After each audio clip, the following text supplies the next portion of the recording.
Vilain le vin est un podcast gut-friendly qui veut du bien à vos intestins et à votre santé.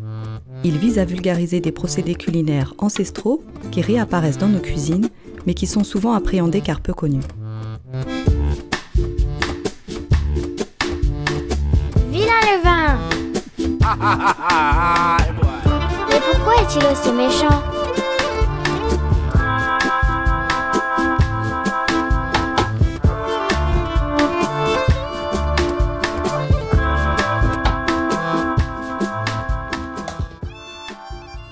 Épisode 5. La résilience par le pain. Positif du confinement, il y a le retour à quelques valeurs, comme faire son pain par exemple. L'occasion de se faire plaisir bien sûr, mais aussi de mesurer à quel point le boulanger fait un travail remarquable. Vous l'aimez sous toutes ses formes. Des pains complets ou des choses comme ça. Des pains de campagne. Avec des céréales complètes. Pain au maïs. Voilà, tradition basique quoi. Le pain.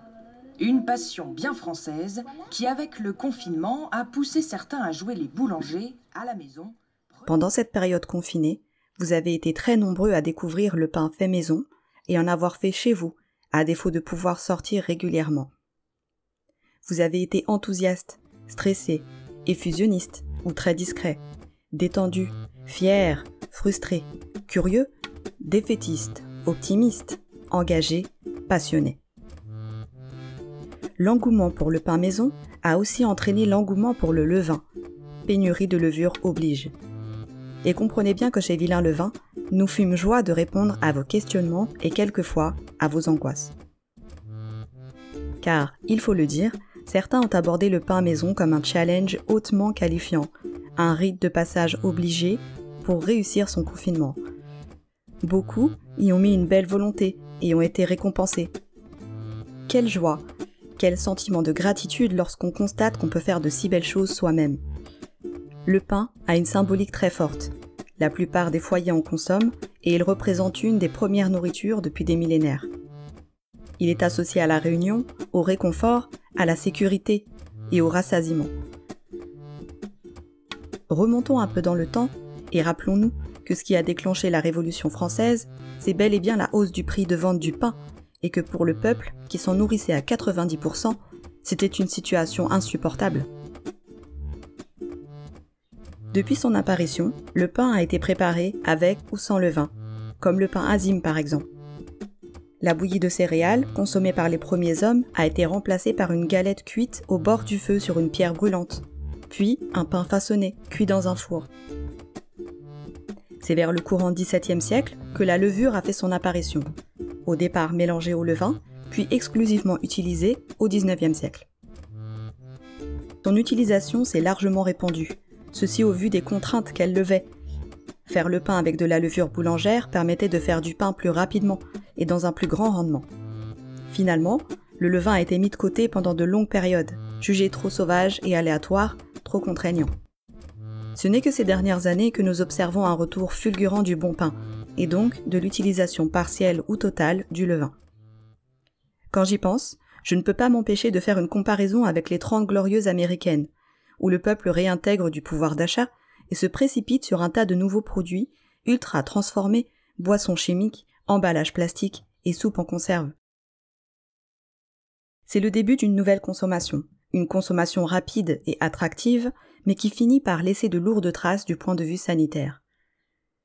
L'ère du tout prêt bat son plein, et les foyers s'arrachent ces produits de consommation hyper marketés.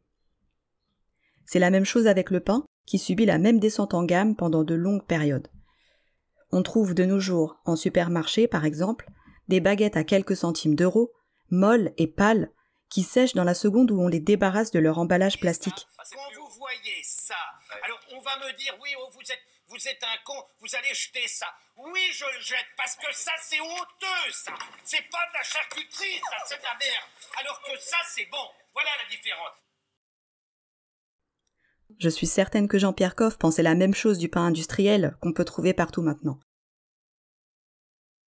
Heureusement, nos amis les boulangers ne sont pas dupes. Ils résistent et beaucoup produisent le pain selon des méthodes louables et nobles. La boulangerie, c'est le poumon de la ville, le centre névralgique, un rendez-vous quotidien où nous aimons aller, discuter, sentir et regarder. C'est de l'humanité faite nourriture qu'on rapporte chez soi. Je pense réellement que l'âme du boulanger, son intention, se traduisent dans son pain. Tout comme mon levain réagit en fonction de mes humeurs chez moi. Il y a quelque chose de sensible dans tout cela. Une histoire charnelle qui mobilise les 5 sens et nous apporte réconfort et apaisement. Aujourd'hui, dans cet épisode, je rends hommage aux boulangers et boulangères, car il ne faut pas les oublier. Elles travaillent aussi dur que leurs collègues masculins et ont une place à part entière dans le domaine. Et moi, quand je pense à boulangère, je pense à Dame Farine, que j'ai suivie pendant le confinement sur Instagram, qui s'est démenée avec son équipe pour produire chaque jour le pain qui rassurait ses clients. Je pense aussi à Elodie des Oliveira, plus connue sous le pseudo Elo dans la farine, qui m'a fait le plaisir d'échanger avec elle sur son métier, son amour du pain et sa démarche. Elodie travaille le pain exclusivement au levain, dans son fournil à Fécamp, en Seine-Maritime. Elle produit un rendement à taille humaine, de haute qualité, et transmet sa passion dans chaque pain qu'elle pétrit, cuit, puis vend à sa clientèle. Je vous laisse écouter une partie de cet entretien, et comme d'habitude, je regrouperai toute son interview dans un épisode spécial portrait. La pâte à pain au levain, c'est une matière qui évolue, qui change, qui est très faut être humble en fait. Tu vois, cette question de ce fait d'être humble, il revient souvent parce que je pense que, tu vois, l'ego, il faut le mettre de côté à ce moment-là. L'ego, il va te dicter des trucs et ça, il faut l'oublier. C'est pas toi qui va dicter ce que tu as à faire, c'est le levain qui va te dire comment tu dois faire. Il est totalement différent, tous les jours il est différent, il faut prendre en compte plein de critères, la météo, ton état, l'humeur, l'humidité, les matières premières qui aussi d'un sac à un autre peuvent changer.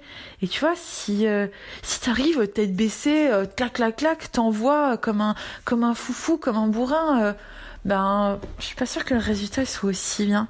Et moi, tu vois, c'est un truc, je prends énormément le temps, je touche mes matières, je sens, je goûte. C'est quasiment, je mets tous mes sens en fait sont en éveil et je me fie plus à mes sens que à mon thermomètre ou je trouve et tu vois, au fur et à mesure tous ces sens ils se développent aussi. Mon levain, quand il va être bon, je vais le sentir, ma pâte au bruit, à l'oreille, des fois je vais pouvoir réussir. Je suis pas infaillible, hein. Je reste une petite boulangère qui fait son taf tranquille dans son coin, mais tu vois, des fois à l'oreille je vais l'entendre et ça, il y a pas de meilleur indicateur en fait. Donc voilà. Donc pour moi, le pain au levain, parce que pour moi il n'y a pas d'autre pain. Non, je rigole, hein, je déconne. Alors, pour mon pain préféré, je pense que la réponse elle est hyper simple. Je crois que c'est la tourte de seigle. C'est sûr. La tourte de seigle, pourquoi ? Alors parce que c'est un pain avec lequel j'ai eu beaucoup de mal à le comprendre.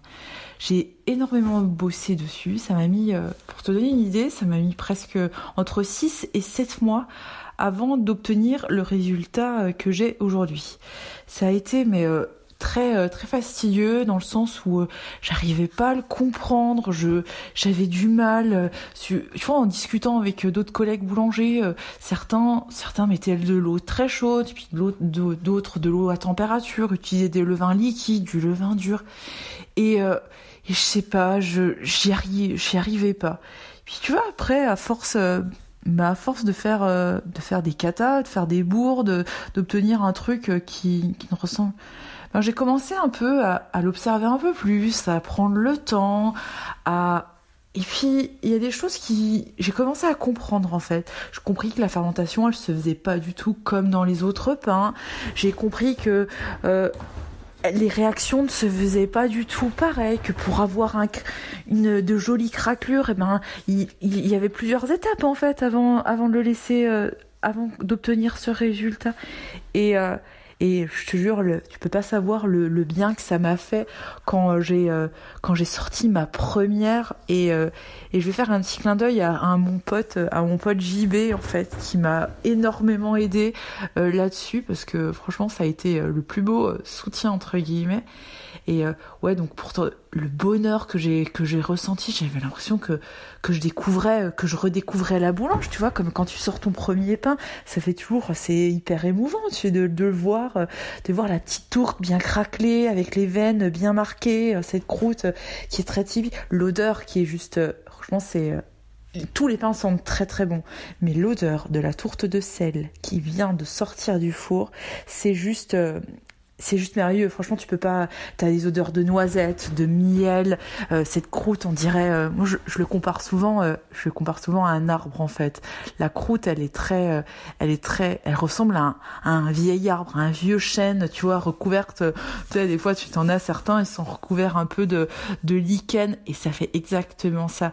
Et je trouve que c'est le pain que j'aime le plus manger aussi. Tu vois, je le mange, c'est presque mon pain quotidien. Et c'est le pain sur lequel je prends beaucoup de plaisir, avec lequel je prends beaucoup de plaisir, en fait, que je prends beaucoup de plaisir à panifier.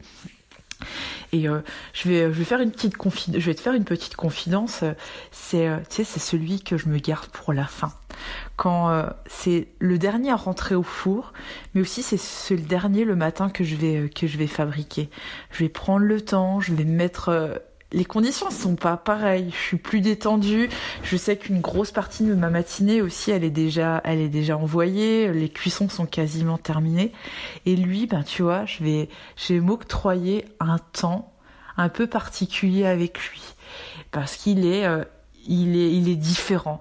La pâte est très collante, et en plus, je fais des réactions un peu allergiques à la farine de seigle. J'ai souvent les mains un peu rouges. Je suis obligée de me les laver beaucoup, parce qu'au contact, du coup, je rougis.